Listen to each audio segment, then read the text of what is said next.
Почитувани гледачи на телевизија Телма, чувствувам голема чест, а уште поголема радост што по стандардната летна пауза сме повторно заедно и денеска ви посакувам добре дојде во петата сезона на Fair Play со Јана. Огромно благодарам до сите вас кои работата на овој тим ја препознавте како квалитетна, убава, позитивна, што претпоставувам значи дека и натаму ќе имаме вашата доверба и поддршка. А сето оно што го работиме искрено и со љубов беше препознаено од нашите нови пријатели, а тоа е Државната лотарија на Македонија, со кој во оваа пета сезона ќе делуваме тимски, во спортски дух, со оглед на тоа што дел од нивните општествено одговорни мисии се и поддршката на спортот и на спортистите. Епа на овој почеток, јас посакувам да имаме доволно спортска среќа и успешна Fair Play сезона 5.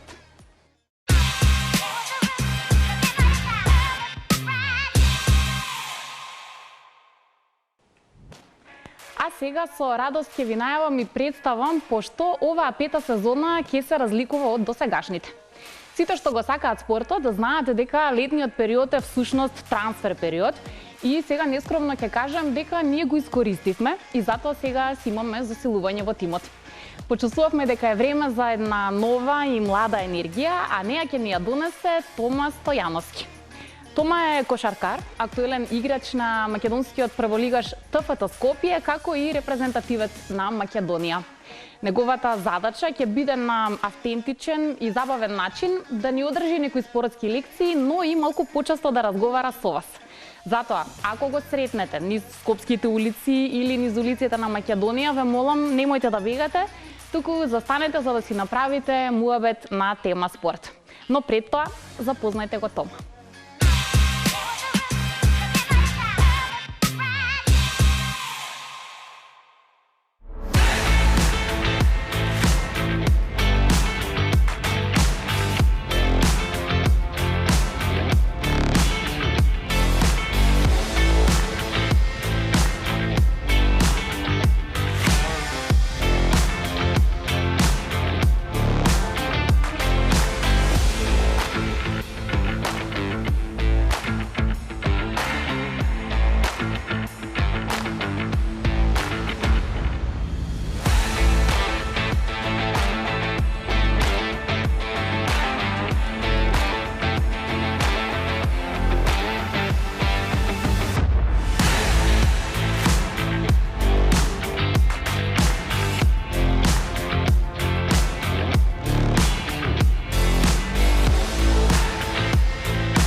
Одлично.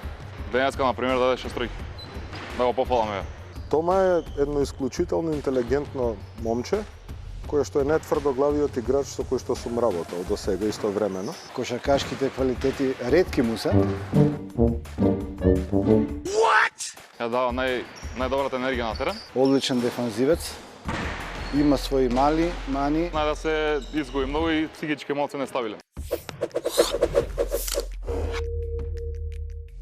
Го видов во некоја младинска селекција, тоа беше М18 пред 2 или 3 години. Менури го контактираше, он беше како задолжен за регрутација.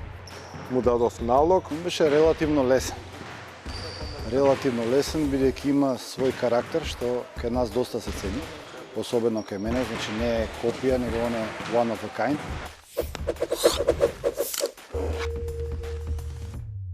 Сега на минатиот надпревар, кога даде една тројка, се пцуеше самиот, ме пцуеше мене со играчите, судиите и противникот. Неговата реакција?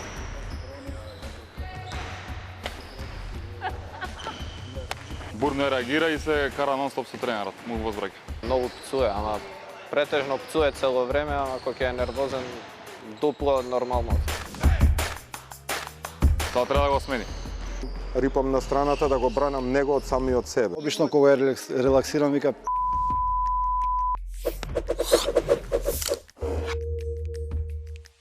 Харизматичен, енергетичен и чуден. Опуштен, интересен, некогаш смешен. Енергичен и ше еден паметен нека биде.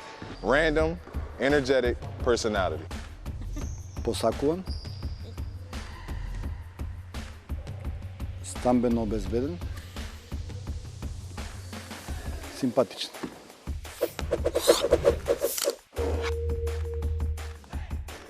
Мигел, заради стилот на облекување и фризурата. У круговите кај нас познат е како Бонсек, нагалено Мело Бонсек. Since day one, that's my Peter. Maybe Toma in the game, when I'm yelling his name, Toma, he gonna really answer, but Peter, that's his name for me.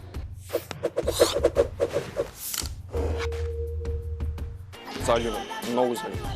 Да, знам дека е заљубен, од тогаш му почна падот на кариерата, но битно е среќен.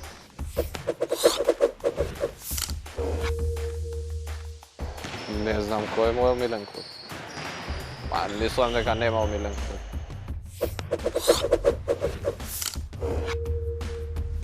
Нека биде Евролига Париз како некоја екипа која што игра доста енергетска и френетична кошарка, можеби карактерно би се вклопил во духот на таа екипа од одредена задача да биде. Да пие кафе. Specialty.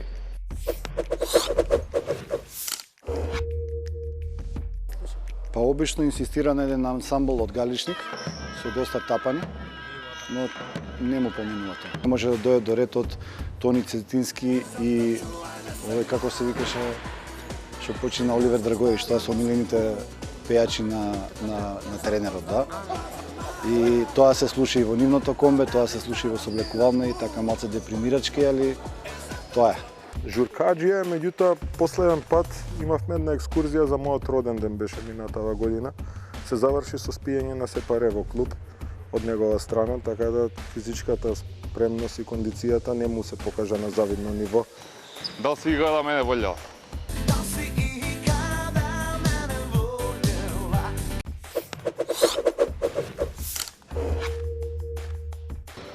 Моден дизајнер, ама лош моден дизајнер. He's the person that wears sneakers with basketball shorts outside. I wouldn't do that. Мисли дека се носи добро, ама уствари сите му зборат дека најлошо се носи. Така. Пратеник. Глумец, 100%. Ракометар. Актер апсолутно, да. Не знам дали затоа и целиот овој проект и неговиот настап на телевизија, мислам дека е добро дојдено да почне малце да го гради својот статус позади екраните. Мислам дека како млад си има пробано во некои театарски представи од понизок ранг, па сега некоја Netflix серија ако фати или евентуално документарец за ТФТ или нешто да може сами од себе си да се глуми, би било одлично. А не знам дека збориме за тоа.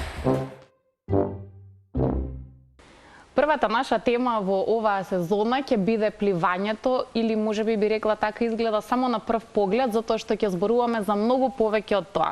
Ќе зборуваме за мотивацијата, за дисциплината, за истрајноста и за издржливоста и за тоа зошто еден човек би си ги задавал сите тие сериозни предизвици, која е крајната цел и кое е она нешто кое што го води низ деновите, низ годините за сето тоа на убав и успешен начин да го прави. Двајцата мои денешни гости се разбира дека се пливачи. Едниот и припаѓа на повозрасната генерација и е и такако голем пример за помладите кои што се занимаваат со овој спорт во Македонија.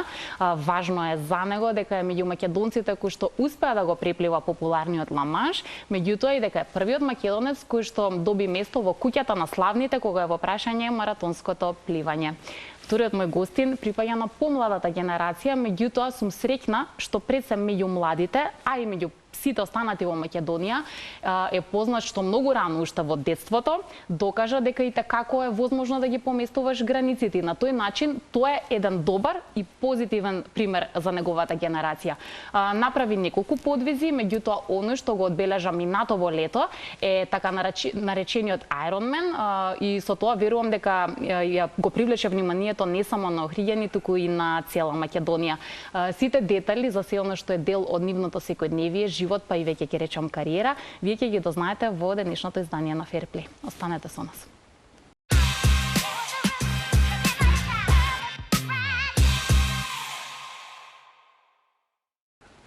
Да, често задоволство ми е во првата епизода од петата сезона на Fairplay да им посакам топло добри дојде во нашето студио на Томи Стефановски и на Марко Печиновски. Многу ми е драго што сте овде. Благодарам на поканата. Ви благодарам многу и поздрав до гледачите. Пред малку имавме мала шега, ако си охријанец и ако не знаеш да пливаш, исто како да не си охријанец со вистина, нели? Да, така е, апсолутно е така. Иако, ако е точна таа информација, на Марко првиот избор за спорт не беше пливање. Така? Да, беше фудбалот. Да. Дали до ден денес, ќе објасниме зашто сега веќе не играш фудбал, меѓутоа дали до ден денес сакаш и следиш фудбал? Апсолутно. Секој ден и секоја утакмица, посебно на Барселона, ја следам и се уште го имам некако тој сон да постанам фудбалер, но тој е далеко веќе нереален и неостварлив. Да, сега си почесто во вода, што и воопшто не е лошо. Томи ги поддржува и е пример за пливачите, но еве прилика да прашам што е со останатите репрезентации спортови во Македонија, има нешто што ти е омилено? Па јас од мал ги пратам сите спортови, сум кошарка, фудбал, скоро се имам тренирано пинг-понг и ги пратам. Погото Македонија, македонски екипи, најавам за нив. Овие Барселона, Реал ги гледам таму во април, четвртфинале. При крај? При крај, кога се најинтересните надпревари, ова почетоков многу не го пратам. Да. Меѓутоа не идам по кладилници, затоа може и не го пратам толку. Добро. Меѓутоа спорт генерално би можел да гледам цел ден. Да, така нели, Да. спорт Да. цел ден. Така сите оние кои што имаат особено нели поголем број на машки членови во семејството знаат дома како е на секој телевизор, веројатно има некаков тип на спорт. Се враќам на пливање, вообичаено, особено родителите. Ако ги прашаме кој спорт треба детето да го практикува, реално знаат да бираат пливање. Добро е за здравјето, супер, пливање ќе одбереме. Оправдано е тоа што некако доаѓа како прва опција во поглед на здравје на едно дете и раст и развој. Тоа е сосема оправдано и во почетокот, поготоа 5, 6, 7, 8 тие години, детето кога е, би требало највеќе да се занимаваат со овие базични спортови, каде што се пливањето, корективна гимнастика и атлетика. Значи да научи да трча, да научи да плива и гимнастиката е многу корисна за било кој спорт понатака, затоа што кај нас тоа би требало да и работи и на школството. Меѓутоа кај нас тоа не е така и затоа имаме во сите спортови имаме спортисти кои што не знаат да трчаат, меѓутоа играат. И тоа им го оттежнува патот во подамошната кариера. Бидејќи јас покрај што пливав, се занимавав долго време со ватерполо и као пливач во ватерполото знам колку е полесно и колку помалце напор вложуваш, колку повеќе ја пратиш играта затоа што не си толку уморен. И мислам дека многу повеќе кај нас треба да се поведе внимание за базичните спортови, за да имаме успехи во сите спортови. Да има добра основа и потоа После се тоа до доади 12 полесно. години ако ги поминеш сите овие три спорта, потоа имаш атлети кои што го биваат до тогаш. Тие екипните спортови треба да им се игра, да не се оптоваруваат со толку... Да. Само техника се работи и толку.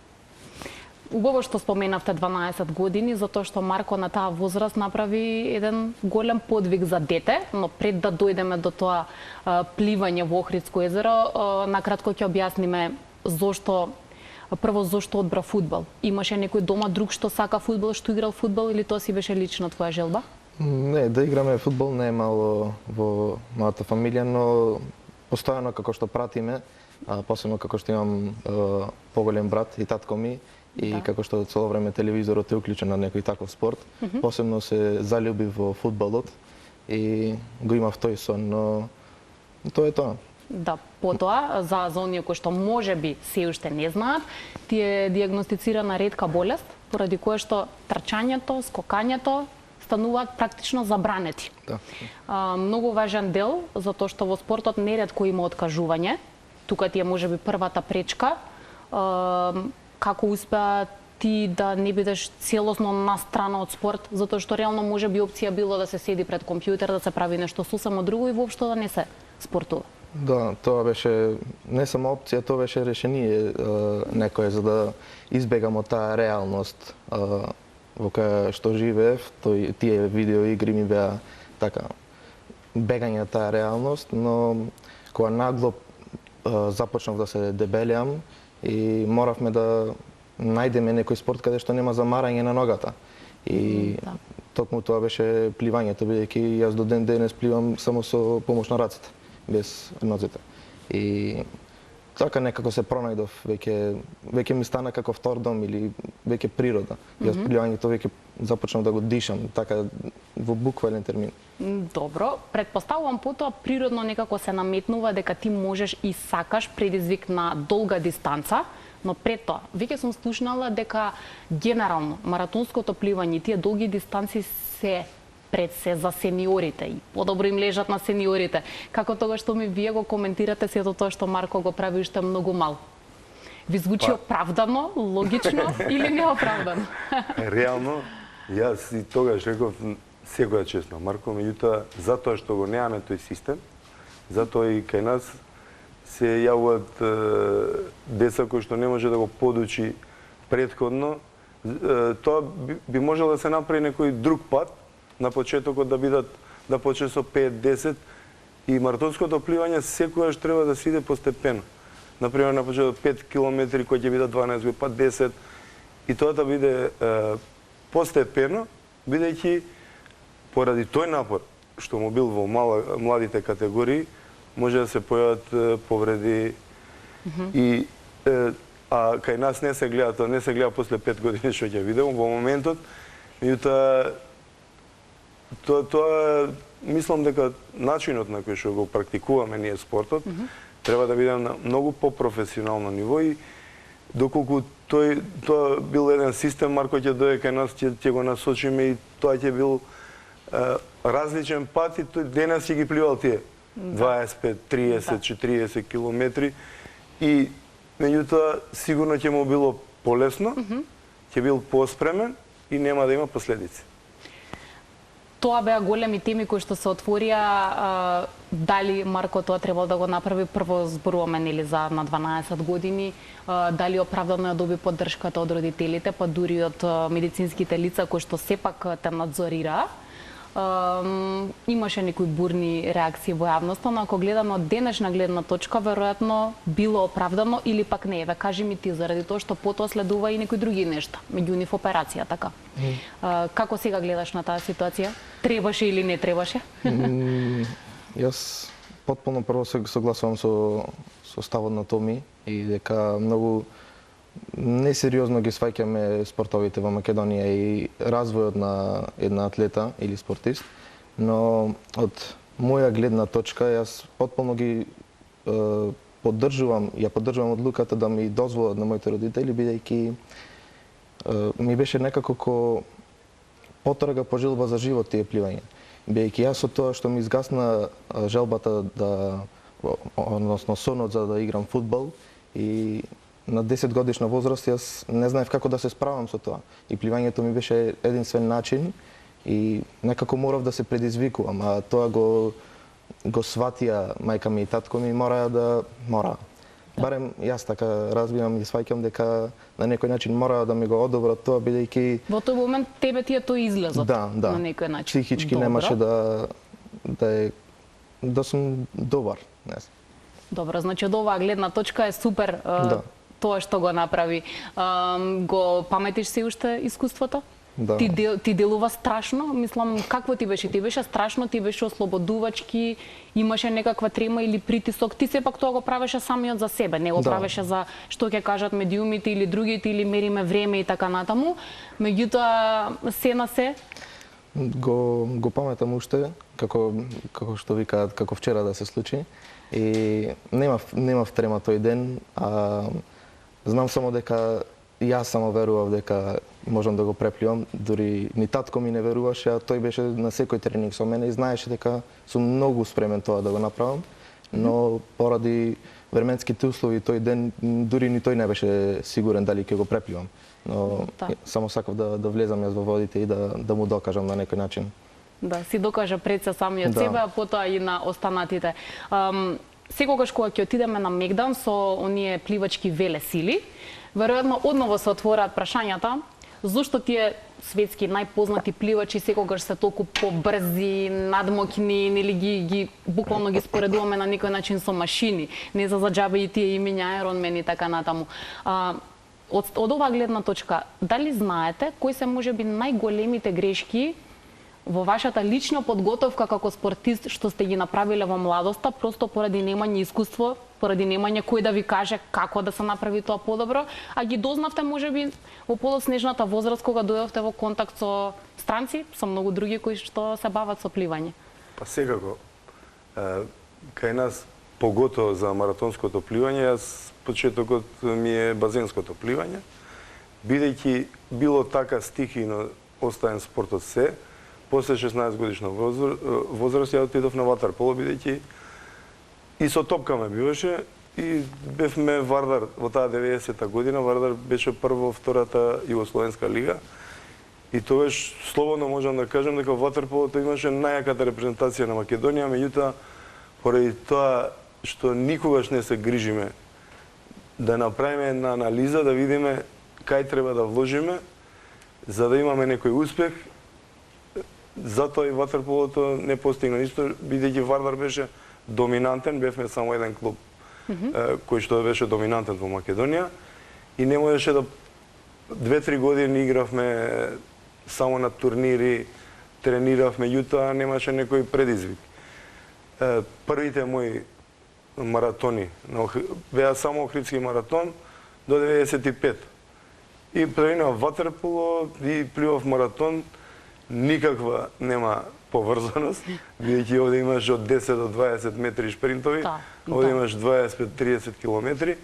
Меѓутоа кога видов дека со таков тренинг дека 95-та година постигнав успех, тоа се должи и на претходно што секојдневно сум спортувал по ако не бил фудбал, бил баскет, ако не бил баскет, било пливање, па на ватерполо.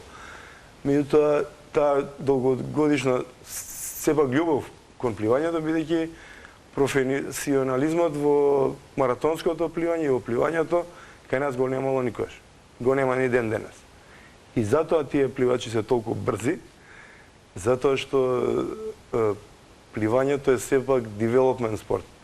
Затоа што во различна средина има најголема наука и во овие последниве 20-30 години највеќе се развива и се развива на секоја точка од земјината. А каде најмногу ние грешиме? Ја знаеме приказката со базените, мислам тоа е нели основното нешто кое што треба да ни биде на подобро ниво. Меѓутоа во овој другиот дел, од аспект колку се подготвени тренерите, колку ние тоа доволно знаеме за сите останати нешта поврзани со организмот кои одат напред, па мерења, па костими, па значи има тука милион детали и аспекти за кои што се зборува во ова поново време. Да, меѓутоа ние немаме основата.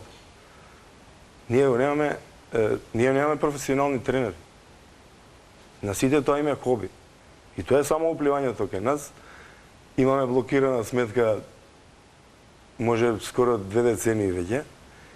И никогаш не се нашол некој да го реши проблемот и да почнеме да работиме како што треба. Ние го имаме базенот, сега на базенот на Карпош има 28 клуба. Значи така не се прави врвен спорт.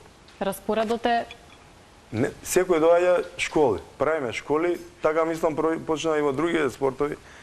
Кошарката почна со тие школи Но дали имаме капацитет да Значи, во тие школи школата треба да биде као дел од клубот. Или па да биде поврзана со клубот и тие деца да се канализираат. Кога имаш 25 школи, а имаш 3 клуба кои што сакаат да работат некој врвен спорт, тогаш тие истите се 1000 деца. И се од 1000 деца има 150 деца што работат овие 3 клуба што сакаат да направат спорт. 850 деца не идат не знаеме каде.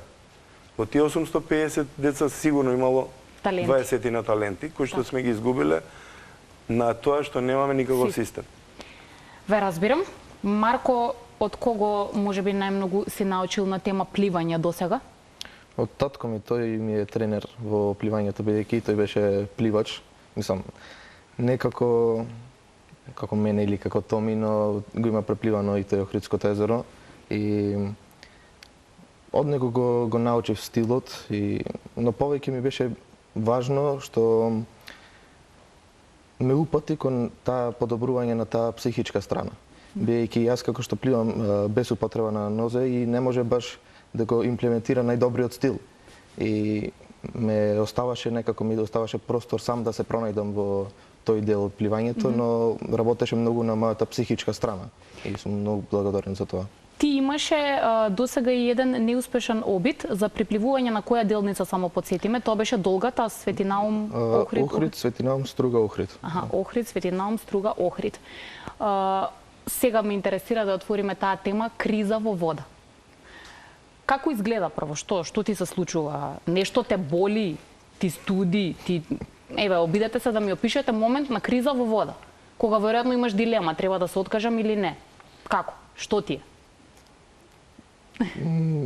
Па не е криза дали да се откажам или не, бидејќи за мене барем тоа е предизвикот на нештото што го правам, бидејќи константно ја се прашувам внатре во себе дали да се откажам или не. И тоа е големината на успехот, бидејќи јас сум истрел до крај. Но криза најмногу се случува ако не си доволно физички спремен или психички. Мене досега ми се има еднаш случајно некоја полукриза поради неправилна исхрана. И тогаш мислеа дека е психичка криза, но јас само знаев дека имам стомачни проблеми. И после дебатиравме на тоа, се љутев јас дека мисля дека имам криза, но не можам јас така да го опишам таа криза. Да, што всушност ти се случува во моментот? Томи има поголемо искуство и на повеќе различни локации на земјинава топка секаде каде што пливал. Така што, како изгледа таа криза? Па криза секако, ова се маратони кои што се 5, 6, 7, 8, 9, 10 часа. Во тоа пливање мора да има тешки моменти. Зависноста на тешките моменти од својата припрема. Доколку затоа публиката ги гледа тие 5 маратони се во годината, тие 5 дена. Меѓутоа не ги гледа овие 360 дена, каде што од 4 до 6 часа, 6 дена во неделата тренираш за тие 5 дена. Да. И тоа е тешкото. Доколку тамо го издржиш тешкото, овде е полесно. И зависи од почетокот, значи мотивацијата во ендюранс спортови е многу важна. Во почетокот 92 кога почнав да пливам, мотивацијата да го препливаш. Самото препливување е успех и тоа е успех. Нема што. Меѓутоа подоцна кога почнав да пливам со врвните светски маратонци, кога гледаш дека си тука до нив, дека заедно пливаш. Почетокот на мој беше, например, идам сат и пол, што сака нека биде, пливам со нив. Тогаш тие, на тој начин, кога не си доволно спремен да ја пливаш целата трка, тие, после 5-6 часа е тоа филмот. Кога те боли се, а ти останеле само уште 5 часа. Значи, тоа е проблемот. Да. Бидејќи во базенско 200 метри кога пливаш, ти те фатат раце, нозе на 150, ти останува уште 50 метри. Овде останува многу часо и тука е битката со самиот себе. На времето првиот маратон мене ми беше немаш со кого да споделиш искуства, да ти кажат како иде да се хидрираш, во текот на трката. Јас последните 15-20 години пиевме на секој 15 минути. На 15 минути? Да. Течност? Течност која што има електролити, има сложени шеќери, взимаш гел па на 2-3 часа аспирин моцата. Првиот мој маратон беше со литро чај, со лимон и мед во една флаша литро од виски. И првото пиење ми беше кај канел. Грешка, така? Не, грешката е... Невозможно. Не. И тоа литро го испив, мислам, у 3 голтки. И на грешките се учиш. Ние обично се учиме на наши грешки. Обично во поразвиените земји се учат на туѓите грешки. Треба да ги видиме таму грешките и тука да ги имплементираме, така ќе биде поубаво и полесно. Меѓутоа, нашиот пат е доста подтрновит, меѓутоа затоа на крај е посладко. Да, а реков уште во најавата, вие барем сте примери што си да задавате сериозни задачи. Сега ќе направиме мала пауза за едукација. Ова ми беше многу важно, затоа што сметам дека секој еден од нас треба да ги знае личностите од Македонија, кои што зацртаа дека ќе го препливаат Ла-Манш и успеаа во тоа. Оваа лекција сега ќе ни одржи Тома, затоа одиме надвор од студиото, каде ако не на друго место, време е да одиме на базен.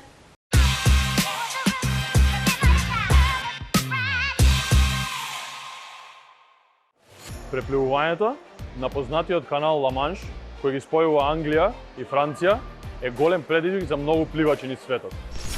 Долг е 563 км, широк 240 км и со просечна длабочина од 120 метри. Дали некој успешно ќе го преплива Ла-Манш зависи од многу фактори. Пред се, менталната и физичката подготвеност на пливачите, климатските услови, како што се температурата на водата и бранувањето на истата. Прв, Ла-Манш успешно го препливал англискиот капетан Метју Веб. Гертруда Едерле е позната како кралицата на брановите. Токму поради тоа што е првата жена која успешно го преплива Ла-Манш.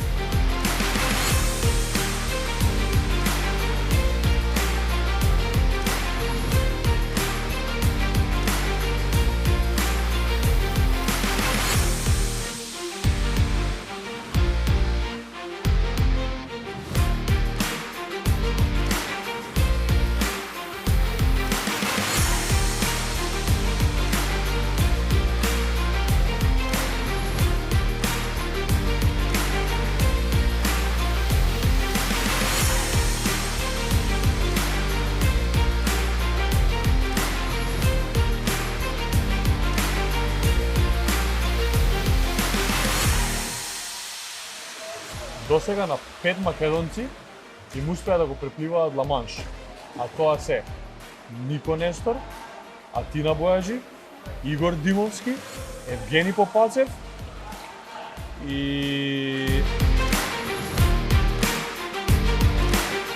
јас сум еден од нив. Томи Стефанов.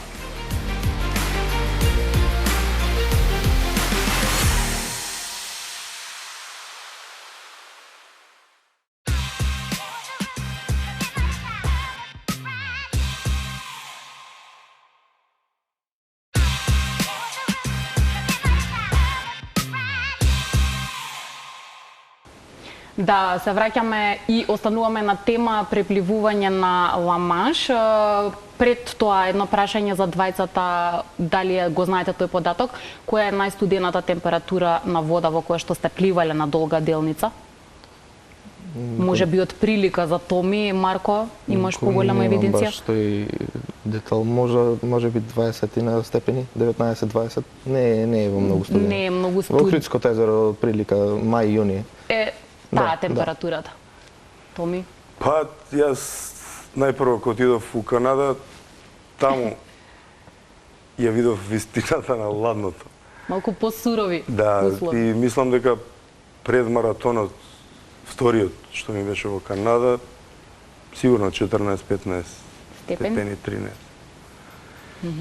И еднаш 13 степени кај нас може на матка Да. кога сме иделе да тренираме и таму знае доста да биде ладна водата, меѓутоа во таа вода не е за тренинг реално, повеќе психолошка, ако јас се спремам да исплевам таа трка од 6 часа во 16, 17, 18, 19 степени, тука се движела температурата, поготово на маратоните во Канада, доколку ја почнам да се спремам во така ладна вода, се грчат мускулите, може само некоја пневмонија, некоја болест. Да.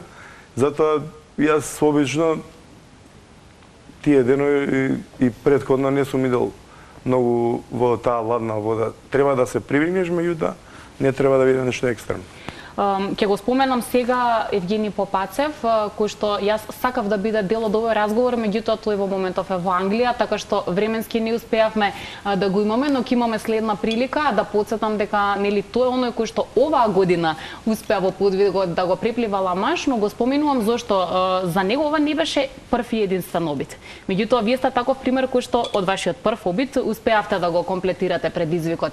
Прво да биде јасно за нашите гледачи, не е тоа сакам да го припливам Ла-Манш, па ќе одам таму за 10-15 дена, тргнувам и пливам. Како изгледа процедурата? Па процедурата јас во 2008 веќе се јавив и се јавуваш во таа асоциацијата. Има пилоти кои што те водат, значи капетанот на бродот. Има повеќе пилоти, ти треба да избереш некој од нив, избереш кој може, например, во тој период. Јас во 2008 резервирав место за во 2009 во август. Да. Доколку и бев втор на листата, бидејќи таму кај тој пилот има 5 дена во таа недела кој што може да се плива. И ако си пети, многу е веројатно ако еден ден не е убаво времето да испаднеш. И губиш редот. Да. И за луѓе кои што живеат таму во Велика Британија, тој не е некој проблем. Меѓутоа кај нас, кои што ни се тие 5 дена идем патувам, една недела сум таму и се враќам назад, тие 5 дена кај што може да пливаш. Да пливаш. И затоа треба на време да се завршат работите. Јас една година и нешто порано, веќе знаев дека ми е од 13 мислам до 18 ми беше датата во која треба да пливам. Таму тоа го зборуваат они што веќе имаат искуство, дека знае да биде понекогаш и немилосредно ако ги гледаме условите, струите ги знаеме, такви какви што се, знае да биде студено, пак ќе го споменам Евгени, неговата изјава беше дека при првиот обид, ако е први, не сакам да погрешам, еден од проблемите бил студената вода, едноставно му било ладно и поради тоа се откажува. Како беше вашето искуство? Па студената вода, кога го знаеш што е предизвикот, психички си спремен. И моето претходно искуство, поготово со маратоните во Канада, ми даваше за право да не мислам дека ќе се откажам. Значи, на овие трки не треба прв пат да кажеш дали да влезам во кајче. Зашто го кажеш тоа на еден час, на час и пол, 2 пати го кажеш, на после 5-6 и кога ќе почне да ти се врти само тоа во главата, може да излезеш. Ја бев спремен на се, бев подготвен дека сум поминал маратони слични од околу 30 километражата и ладната вода. И имавте само доверба, така? Тоа ви даваше за право да... Адреналинот, да. Значи, филмот што сум гледал моментот детство исправи се делфина. Така. Тоа бил некој сон од детството, кој што сака да го исполниш. И мислам дека и поголеми препреки би ги прошол. Не ми доаѓаше во главата никоја опција да се откажам.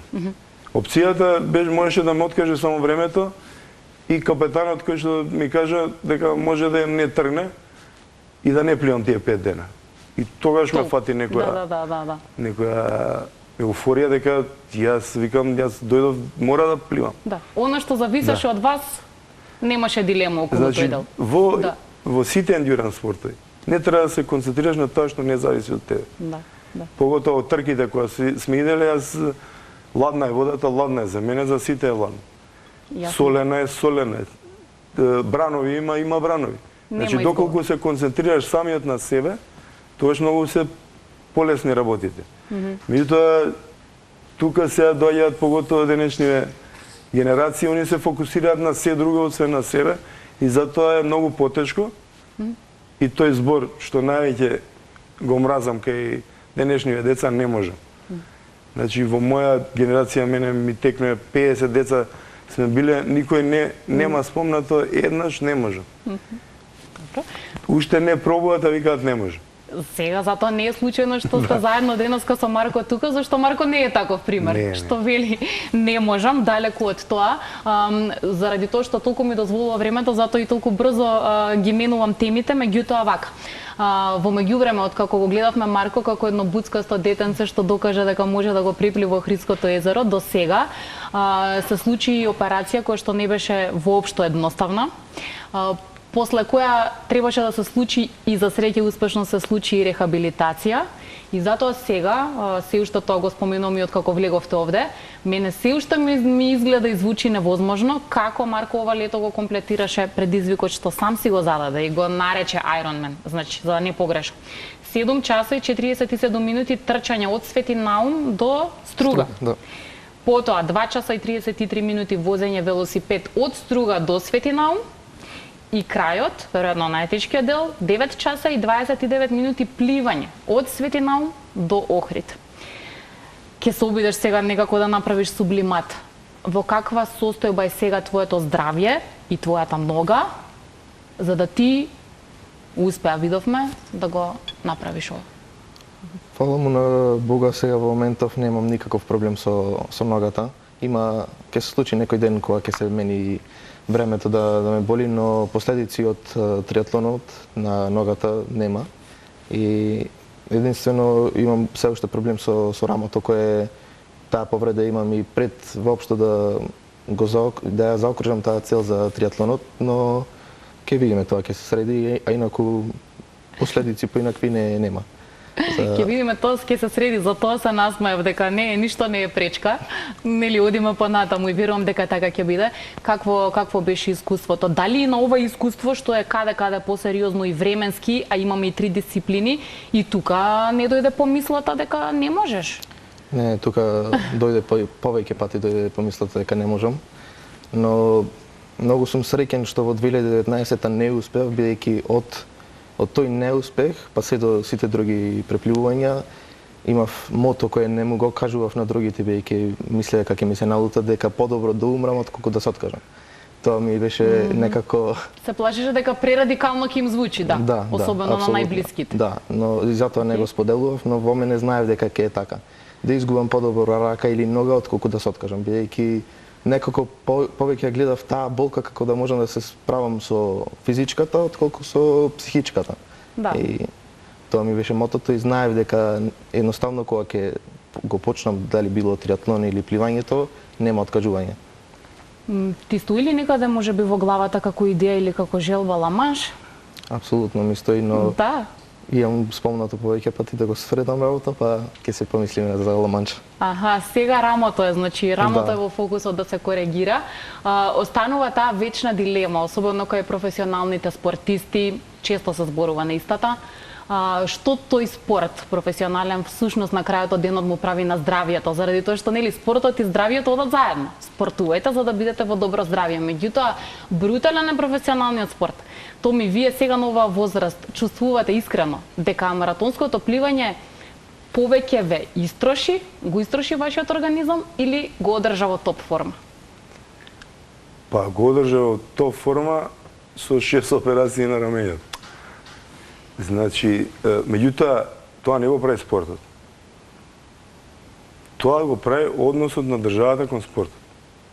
Значи, не професионализмот сепак. Професионализмот, доколку било како што треба, уште од мали нозе, да се правеле вежби за превенција на повреди, постепено да се идело, да имало професионални тренери, професионален доктор, киропрактичар, психолог. Тоа кај нас го немало, се уште го нема, иако ќе дојдовме веќе во 2025 година. На тој начин има повреди. Меѓутоа, тие повреди се санираат и се полесни.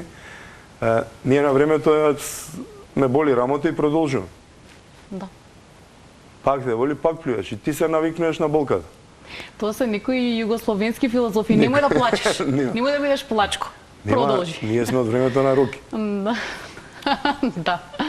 И се навикнуваш на толеранцијата на болката ти е поголема, меѓутоа тоа кога ќе пукне, ќе пукне. Потоа ќе дојде данокот да се затоа, например, секогаш треба да се вратиме на причините кои што дошле до тоа за да ги отклониме. Секогаш има повреди. Во врвниот спорт има повреди, меѓутоа па не зборуваме за другава крајност. Ако не спортуваш, па дали колку си здрав. Така. Затоа што еве на базенот веќе денес ги гледаме сите завршуваат таму. Поготово е компјутериве, денешниот начин на живот доаѓа кај млади луѓе, веќе имаме повреда на кичмен, стол, болки и сите завршуваат на базен бидејќи пливањето е рехабилитира. Единствен спорт кој што нема допир со земјата. Да. А допирот со земјата секој трчање е му прави проблем на кичмата. Секој удар прави стрес. Додека пливањето е само вежбаш математика, ги броиш плочките долу во базенот и супер си. Со бројките ти оди супер. Бидејќи морам да привршам, една ваша заедничка, многу важна мисија е тоа што пливате со цел да ја подигнете свеста кога се во прашање ретките болести и оние лица кои што ги имаат и се соочуваат со ред предизвици, особено оние во Македонија. Прашањето ми е досега, почувствувавте дека таа вашата порака допре до некој до кој што треба да допре, затоа што семејствата и оние кои што лично се соочуваат со приказната секако ја живеат, нели, секој ден. Но што е со сите нас останати? Чувствувате ли дека некој ви зборува на темата, се освестил, барем да ви пише или да ви каже дека од утре малку поинаку ќе се однесува кога се опрашање овие личности? Не знам, да се надевам, меѓутоа верувам не на некое повисоко ниво тие кои што ги држат конците. Каде оди оваа порака? Оди ли до некаде? Или се уште не? Еве, Марко ќе почне ли Томи? Томи, вие возрасен, сега пливате. Па јас сега само тоа беше поентата. Значи верувате дека ќе предизвикате некаква промена? Па јас сум маратонец, уперен сум. Да, упа. За овие 2 години не гледам дека има некоја промена. Меѓутоа се надевам дека следните години ќе има. Се надевам дека ќе се оттрнеме од тоа материјално 100% да биде, дека ќе се вртиме на некои други вредности во животот и малку ќе трнеме и како општество напред. Јас не гледам, барем од кога го најавив тој предизвик за децата со ретки болести, не гледам никаква промена во кај луѓето што треба. Да, ќе ми спомне некоја фамилија што има таков проблем, дека можеби сум ги мотивирал или некако така, но до луѓето што требаше, што можат најмногу да помогнат, нема се уште допрено и се надевам дека еден ден барем дека ќе погледнат и на тие деца со ретки болести, а и општо на сите луѓе што имаат секаков проблем, бидејќи не знам. Така е. Секој кој што има моги да помогне, редно е да биде подобар и да помогне. Кои ти се само за крај прогнозите околу рамото, ќе треба ли долго време да се рехабилитира? Ќе видиме, сега треба да се советуваме со доктори надвор од Македонија за дали ќе треба операција и да видиме колку е сериозна таа повреда, па се надевам дека во најскоро време ќе можам да се вратам на пливањето. Да, нашиот тим верува во тебе, верува во вас. Многу ви благодарам, ми беше значено на ваков начин, мотивацијски, да стартуваме нашата нова сезона и ќе бидам среќна ако вашите пораки, вашата филозофија на живење, не само на спортување, допре до оние кои што одвоја половина час за да бидат со нас денеска во Ферплей. Се надевам наскоро повторно ќе се видиме. Ви благодарам многу. Благодарам на поканата, се надевам дека ќе дојде пораката и спортувајте. Да. Спортувајте, сакајте и следете спорт. Добро знаете дека ние за вас ќе се обидеме да одбереме секогаш убави теми. Тоа значи ве канам да бидете и со следното издание на Fairplay, а до тогаш се разбира, ви посакувам се најдобро.